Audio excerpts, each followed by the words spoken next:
Tantor Audio presents The Phantom Killer, Unlocking the Mystery of the Texarkana Serial Murders, the Story of a Town in Terror, by James Presley, narrated by Michael Kramer. I have arrived in Texarkana, the home of the Phantom Killer. I have met a newspaper man named Graves. I have checked into the grim hotel, and the hair is rising on my neck. Kenneth Dixon, International News Service Dispatch. The people were panicky. They were really panicky. I had never in my life run into anything like it. Texas Ranger Captain M.T. Lone Wolf Gonzales.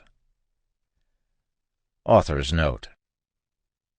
My personal interest in the Phantom murders, officially unsolved since 1946, traces from boyhood. My uncle, Bill Presley, served as sheriff of Bowie County, Texas, where most of the attacks took place. Later, as a teenage police reporter for the Texarkana Gazette, I came to know the investigators, as well as reporters and editors who'd covered the story. Eventually, doctoral studies in history enabled me to add perspective to the ravages of a willful domestic terrorist. The case cried out for a reliable record to preserve the known facts, dig up new ones, and separate the substantive evidence from the spurious and imaginary. This book applies the tools of history to explain how and why the crimes and the panic happened, and seek a solution. The Texas Department of Public Safety labeled it the #1 unsolved murder case in Texas history. That's a lot of crimes over many decades in a state hardly celebrated for its peacefulness. As a puzzle, wrote Dallas columnist Kent Biffle, the case remains more popular than Sudoku, but seemingly uncrackable. National and regional media continue to revisit the tantalizing case. The Internet, with Wikipedia in the lead, ripples with references. The Learning Channel's Ultimate 10, on which I appeared, classified it as one of the most notorious and intriguing unsolved crimes in history, in a dead heat with Jack the Ripper's 1888 London rampage. The Ripper killed 5 women. The Phantom killed 5 victims, badly injured 3 others, as he hunted couples at a disadvantage in the dark. This account offers an antidote for the rumors and distortions caused by time, journalistic excesses, and, on occasion, clumsy police work. With the principal participants dead, most of whom I interviewed at some point in their final years, and documentary evidence fragile and scattered and possibly on the way to being lost forever, this was the last chance to set the record straight and close a popular but vexing old mystery. The Town. Tucked away in the far northeastern corner of Texas, or southwestern edge of Arkansas if you prefer, Texarkana mostly goes unnoticed, the abandoned stepchild of both states. Occasionally, its geographical anomaly rescues it from oblivion by attesting to Texas's size, such as the hoary anecdote of the salesman whose home office in Chicago orders, "Check on our new customer in Texarkana." The salesman, based in El Paso, fires back, "Go yourself. You're closer than I am." It's true. Texarkana, spilling over into Arkansas and near the boundaries of Louisiana and Oklahoma, is nearer to Lake Michigan than to its sister city on the Mexican border. Commonly spoken of as one city, Texarkana actually is a shorthand term for 2 separate political entities sprawled carelessly astride the state line: Texarkana, Texas, and Texarkana, Arkansas, each with its own mayor, municipal government, police, and firemen. The United States and the Republic of Texas set the boundary in 1841, before there was a Texarkana. East is Arkansas and west is Texas. Numbered streets are preceded by either a W or an E to designate which side of town they're on. East 16th is in Arkansas, but cross the state line in search of the nearest counterpart, and you'll find West 23rd in Texas. Fitted together like asymmetrical line dancers glued to each other, the cities were, and are, joined physically at the hip, sharing utilities and a chamber of commerce, while periodically behaving like dysfunctional Siamese twins. In a solidly southern town, with nearly a third of the population black, the obligatory Confederate memorial features a stone soldier forlornly staring southward. Yet a cosmopolitan mix of ethnic groups, Irish, Italian, German, Jewish, Greek, and French, not found in most southern towns its size, by the 1920s supplemented the predominant English and Scotch-Irish Caucasian stock. Baptists and Methodists led in numbers, with Catholics a significant minority, and with one Jewish temple. Duality has characterized, or plagued, Texarkana from its founding in 1873, in the waning days of Reconstruction. Each side of town had its own separate post office until 1892, when the first joint one was built on its present site on the state line. That one was razed in 1930. 3 years later, the present one was built, combining Texas pink granite and Arkansas limestone in its materials.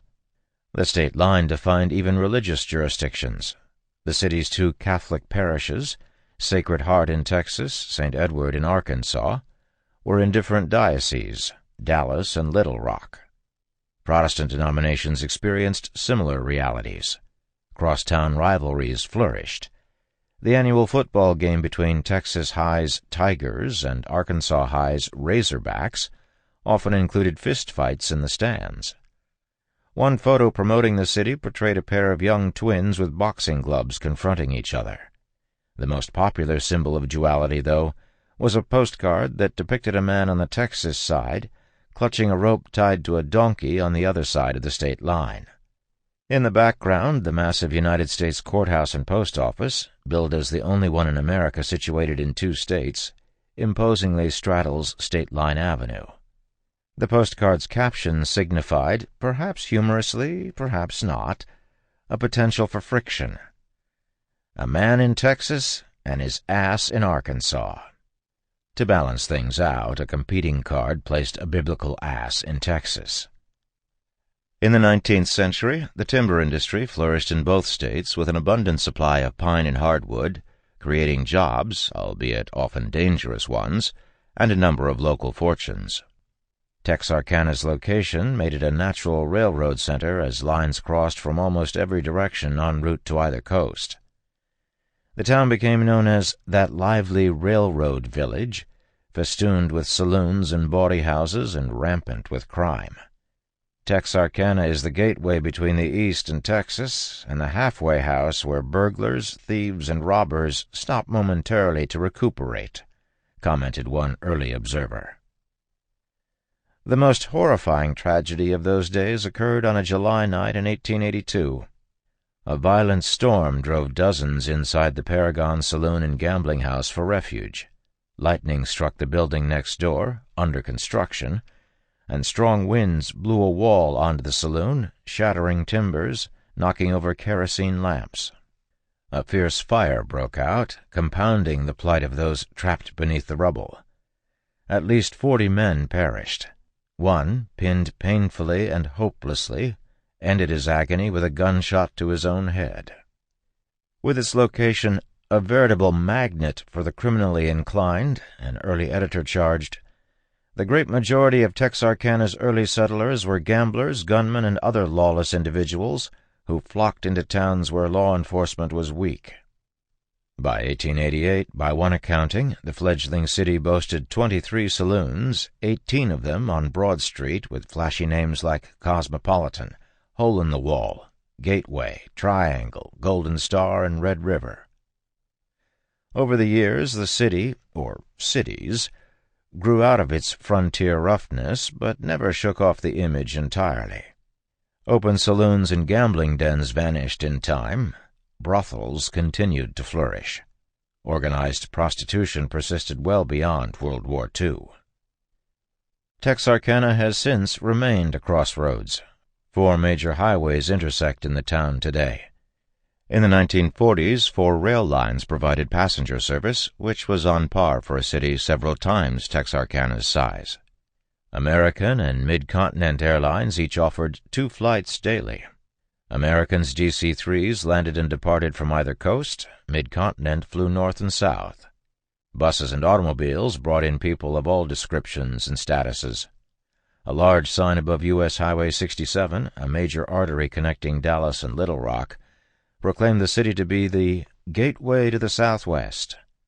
Texarkana, as the unofficial capital of this four-states area, became a stopover for national travelers as well as a regional hub for commerce and for crime. Law enforcement grew naughtier as criminals crossed state lines to avoid arrest. Intensifying Texarkana's crossroads status, World War II jerked the region out of the Great Depression. Red River Ordnance Depot, later elevated to arsenal status, and Lone Star Army ammunition plant nearly doubled the population. Workers and their families swarmed in from all points, as far off as Illinois and Michigan. The economy boomed. So did the work of the police. A duality of both dark and light emerged. Old-timers remembered an idyllic small town where everyone knew everybody else and enjoyed a sense of community and a pleasant life, unless perhaps you were black or poor. They'd cite a long roster of men and women who came from their town to achieve fame or fortune. Byron Nelson, the legendary golfer, politicians Wright Patman, longtime chairman of the House Banking and Currency Committee, and Morris Shepherd, Senate tenure 1913 to 1941, to name a few. Undismayed by negative distractions, the business sector's ingrained booster spirit burst forth most forcibly in the 1940s with an Old West do-or-die slogan emblazoned on city buses: "Pull for Texarkana or pull out." It didn't work. True to the town's dual nature, denizens of a darker side continued, in counterpoint, to scar its sunny face, neither pulling for nor pulling out. The nether side was almost never completely out of view.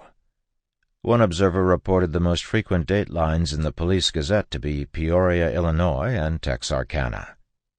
Some occasionally referred to their hometown as Little Chicago. As a lawman of the time, Max Tackett, put it, Texarkana was calloused to murder. Selected headlines from the 1940s seem to bear out Tackett's contention. The gruesome Arkansas-side murder of Gertrude Hutchinson O'Dwyer on July 24, 1940, was one of the most shocking. Her head smashed by a car axle, her throat slit from ear to ear, her bed soaked with blood. The case remains unsolved.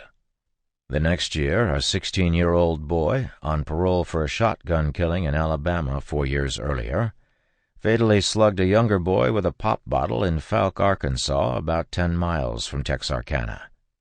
A rigidly segregated southern city, Texarkana's last recorded lynching had occurred on July 13, 1942, about 7 months into World War II. The chain of events began near the little town of Hooks, a dozen miles west of Texarkana and next door to the defense plants. An intruder dragged a 22-year-old white woman, asleep with her baby at her side while her husband worked a night shift, from her trailer home. She broke free and escaped. He fled. She identified him only as a black man. A group of white men, none a police officer, started looking for suspects. At a cafe, they tried to arrest Willie Vinson, 31 years old, who was visiting from Louisiana. He refused to go with them. One of the men shot him in the abdomen. Vinson was taken to the hospital. The woman never positively identified Vinson or any other man. Vinson languished near death. Around midnight Sunday, several white men wrenched a groaning Vinson, begging for his life, from his unguarded hospital bed. They dragged him by car through the streets and hanged his corpse at a cotton compress a mile away. Relegating the global war to lesser headlines, the Texarkana Gazette thundered forth with a bold, all-capitals 8-column banner, "Negro lynched by mob here." The case made national news. Racial tensions rose exponentially. Rumors flew. The FBI entered the case. No arrests were made, no culprits named, no charges filed. Months later, on the Arkansas side, a war plant worker, H. Hasselberg, was shot and left for dead. Before he died, he named Curtis Lee Jones, 19, as the man who had shot him. Jones, on probation for car theft, fled. Arrested in Houston and returned to Texarkana, He jumped bail and escaped to Mexico. Extradited, he pleaded guilty to avoid a death sentence and received life in the penitentiary. It was not the end of his criminal career.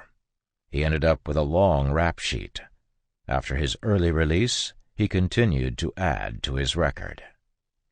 On December 9, 1944, Walker L. Kirtner, age 30, a used car salesman, was found shot in the head and dying in a Texas side street. He'd been robbed of $1,300 in cash. The year ended with no break in the mystery. With the case his top priority, the new Bowie County Sheriff, Bill Presley, and Texarkana Police Chief, Jack Runnels, posted a hefty reward and received a tip leading to the arrest and conviction of Guy Brantley, an escaped convict. Assessed a life sentence, he later died in prison. The Japanese surrender brought no end to violence in Texarkana. On October 20, 1945, Ernest F. Bryars, an overseas Army veteran discharged 2 days earlier in Oklahoma, was found dead, almost decapitated, in a pool of blood near downtown on the Texas side. He'd had a brief layover en route home to Louisiana. Subsequently, Jarvis Andrew Elliott, 23, and Vera Jackson, 17, confessed to the grisly murder, claiming Bryars had resisted their robbery, leading to the killing. Elliott, a black man, was sentenced to the electric chair. His teenaged confederate, life in prison.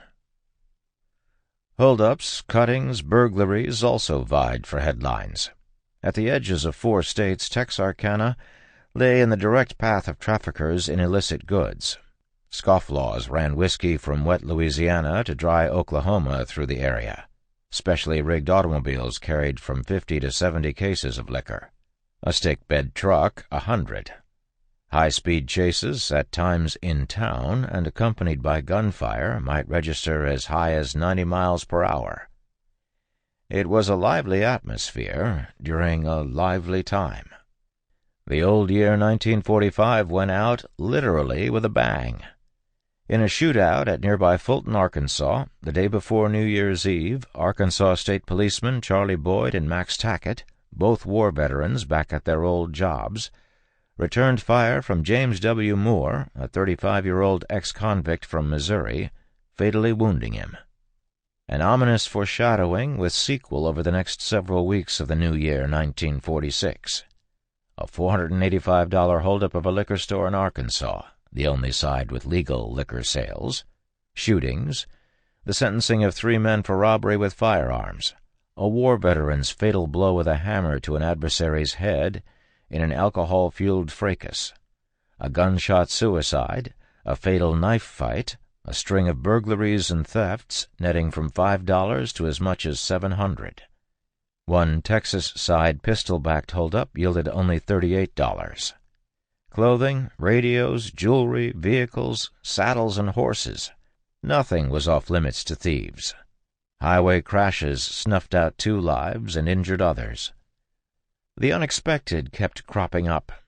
Weeks after New Year's, 3 inches of snow covered Texarkana, which was extremely rare. Even more unusual, a rabid dog meandered about Pleasant Grove, a rural community north of town. Hydrophobic dogs came and went, but mostly in the heat of summer, hardly ever in the midst of winter. The 2 anomalies soon faded from memory. The snow melted, the weather grew cooperative. Fears of a roving mad dog evaporated. The war was over. What could happen next? Chapter 1. Stranger in the Dark. When they met in February 1946, tall, bespectacled Jimmy Hollis and petite brunette Mary Jean Larry were married, but not to each other. He was 25, she 19. Each was in the process of dissolving a wartime marriage that hadn't worked out.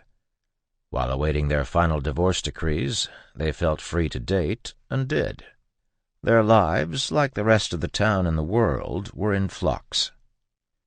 Jimmy and Mary Jean may have been scarcely aware of how unsettled and unruly the times were. The evidence, however, lay on every hand. In Twin City, Texarkana, population 52,393, crime tormented both sides of the Texas-Arkansas line. The unexpected had become so common as to lose its ability to surprise. Hollis, captivated by Mary Jean's striking good looks, asked her out for the evening of Friday, February 22nd. He arranged a double date for them with his younger brother Bob, and a girl to whom he'd introduced Bob, Virginia Lorraine Fairchild. Bob, on the shy side, benefited from Jimmy's gift of gab. With the war of fresh memory, people avidly flocked to a broad range of entertainment. Wrestling at the Arkansas Armory featured headliners like the Purple Phantom, whose mask would come off only at his defeat. But movies were the main draw. Jimmy Hollis chose Warner's freshly minted Three Strangers at the classy Paramount Theater. A trip to the Paramount was almost a formal event, the men wearing coats and ties, the women in high heels and their best dresses, sometimes even gloves. The best place in town for a 50-cent admission fee. Unlike the other white theaters, the Paramount featured a colored entrance at the side next to an alley that led up to a segregated portion of the balcony. Three Strangers, a black-and-white film billed as a masterpiece of suspense, was one of Geraldine Fitzgerald's earlier movies, with Heavy's Sidney Greenstreet and Peter Lorre. It had its moments, but not many. Set in London in the spring of 1938, the film climaxes when a desperate Greenstreet viciously slams Miss Fitzgerald over the head with a brass Chinese idol, killing her. Not exactly a happy ending. About 10:15, the couples left the theater.